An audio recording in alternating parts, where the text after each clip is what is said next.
की अहम तरीन दुनियापुर आसिफ चौधरी की रिपोर्ट के मुताबिक मोटरसाइकिल चोरी की वारदातों से बचने के लिए अपने मोटरसाइकिलों का वायर लॉक लगाएं। मसाजिद में खुली कचहरी लगाने का मकसद अवाम के मसाइल उनके पास जाकर हल करना है।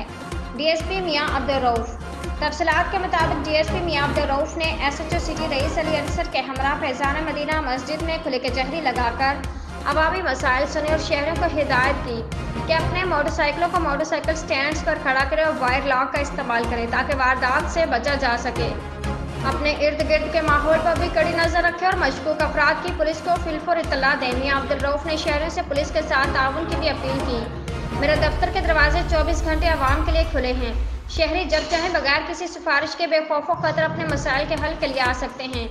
मसाजिद में खुली कचहरी का मकसद अवाम और पुलिस के दरमियान एतमाद का रिश्ता मजबूत करना है और आपके मसाइल आपके पास आकर हल करना है। शहरन मसाजिद में खुली कचहरी के ऐसे इक़दाम को सराहते हुए पुलिस को खराज तहसीन पेश किया।